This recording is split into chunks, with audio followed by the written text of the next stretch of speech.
there's a great part in the movie where Dan Slane, a member of the U.S.-China Commission, says that we're already in a trade war. And I think that's the case. It's an undeclared trade war. If you think about what trade wars are, they're basically when one country bends the rules for advantage.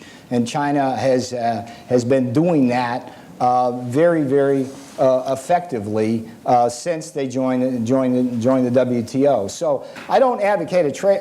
See, here's what's the most interesting thing. If you simply take the currency manipulation issue, okay, if you just take that issue alone, they have an undervalued currency by 40%, gives them an advantage. It's basically like a tariff on our exports to China and a subsidy to their exports here. Now, that's worked for them up to this point in time. But if you were to let them strengthen their currency now, gradually, say over a 2-year period, it would solve the most fundamental problem facing the Chinese economy, which is they're too export dependent. In order for China to maintain a steady growth rate, they've got to sell to Europe and the U.S. And now the U.S. and Europe are so weak they can't do that. So a stronger yuan coupled with health and pension reform would give birth to a Chinese consumer and therefore basically make that country strong, prosperous, and less in conflict with us.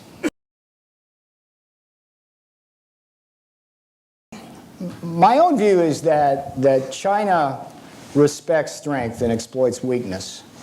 And what we've been showing China for a long time now is either benign neglect in the Bush administration or flat-out weakness in the Clinton administration. One of the first things that Hillary Clinton did, and I've been a fan of hers, but one of the first things she did in 2008 when she became Secretary of State is basically announce in a speech that she would not hassle the Chinese government about human rights, that it was all about trade relationships and national security things vis-a-vis North Korea and things like that.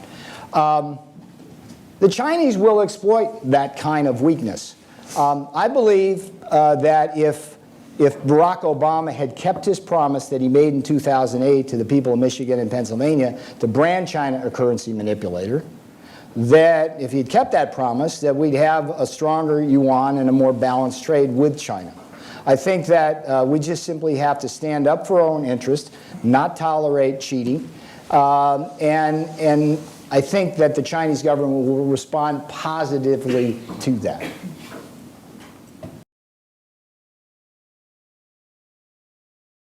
See, look, I think that in one scenario, the relationship between China and the U.S.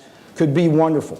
Okay, you'll see in the film there's this great rhetoric by Bill Clinton talking about how we were going to let China into WTO and get access to the biggest market in the world, and American companies are going to produce on American soil, sell into that market. Okay, if the Chinese government can make the move now, basically, and empower their consumers and move from 1/3 of their economy consumption to 2/3 like Germany, Europe, and we are, okay? They would buy our stuff. We would make at least some of it here. Their standard of living would go up, and life would be good. That's what free and fair trade is supposed to be like.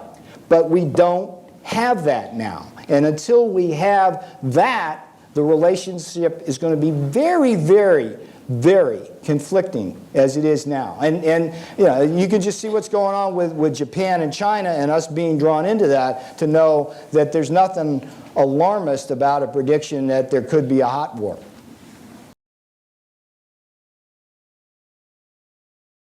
Yeah, things are cheap at Walmart, as Gordon Chang says, but you have to consider the consequences. So here's one scenario. You have income basically zero for the last 10 years. You have 25 million people now out of work, and when they go to a Walmart, they can barely pay for anything, and it's nice to have the prices as low as possible.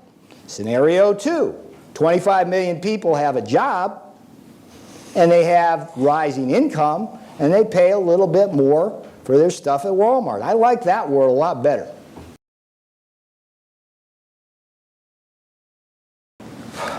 Well, there's two things. there's an interesting thing going on the campaign trail. Romney comes out and wants to brand China a currency manipulator on his first day in office. Now, the advantage of that is that it's a global solution. In other words, if you impose duties there, it would basically be duties and tariffs across the board and would help all industries in America offset that. On the other hand, Obama, when I was down in Ohio, in fact, in Columbus, the day I was there, he announced some additional cases before the WTO for auto parts. Okay, so far in his administration, he's done like 8 cases. That helps very specific industries, but it leaves all the other industries apart. So the WTO is a very, very ineffective mechanism to basically bring somebody to the table on the question of unfair trade practices, because you have to go piece by piece, industry by industry, and it takes too long.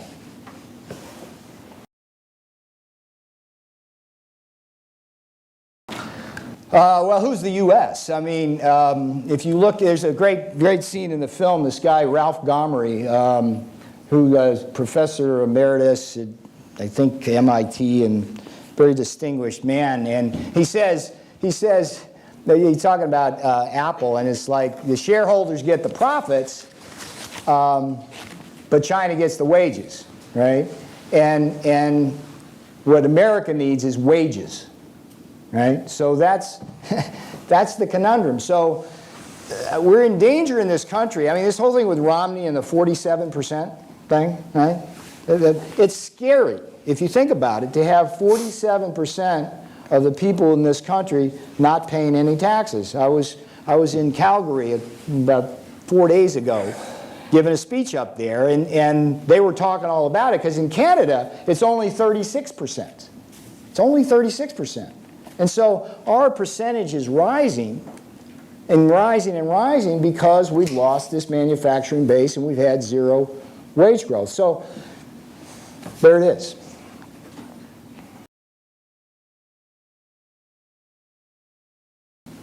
We gave away the most powerful tool we had to put pressure on the Chinese government on human rights when we let them into the World Trade Organization.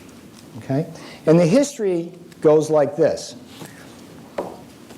Before China had most favored nation status, which was the precondition for entering the WTO, there was an annual rite of passage in Congress, basically, as to whether or not we were going to renew trade with China under the existing rules. Okay? At that point, there was some trade, but it wasn't a flood. Okay? So we did it. We did it every year, and every year we were able to use that debate to extract concessions from the Chinese government on human rights. Now, 1994 was the year that Bill Clinton, as president, loosened up on that. And you'll see in the film a guy named Chris Smith, conservative Republican who focuses a lot on human rights, just disgusted with that because it was a pure sellout to the multinationals that you'll see also in the film. But when we got to 2001, the vote that was held in Congress wasn't to let them into the WTO. It was to give them permanent MFN, permanent most favored nation status. And that was the best bargaining tool we had up until that point to have them abide by more humane human rights abuses. And you will see in the film. Do we have any Falun Gong in this room? Does anybody know what that is? Falun Gong practitioners? Okay. You will see in the film that for the practice of Falun Gong Buddhism, that's probably the wrong word, tens of thousands of people have been not only put in prison, work in forced labor camps, but some of them have their organs removed while they're still alive by the government as part of an organ harvesting thing. That kind of thing, I mean, our government allows that. We allow that. When we go into a Walmart, we as consumers basically tacitly approve that kind of thing. There's a great scene, and I'll end it with this. Harry Wu was in a forced labor camp for 19 years. You'll see him in the film. He says in the film, China is a dynasty, no republic, not people's country. And he talks about, from firsthand experience, how the rubber boots we buy, the buttons on our shirts, the Christmas lights, and a lot of stuff in between are made in forced labor camps by people who get no paid at all. And when I was in Los Angeles at one time, along with the Tibetan, there was a woman on the stage who's in a movie now, it's called Free China. And she sat there and told the audience that in 2002, she was a Falun Gong practitioner in a prison camp making rabbits, little furry rabbits that got sold out into the West. So the human rights issue is one of many, but I'm telling you, this country, as the greatest democracy in the world, has at least some responsibility to do a lot better on that issue than we're doing.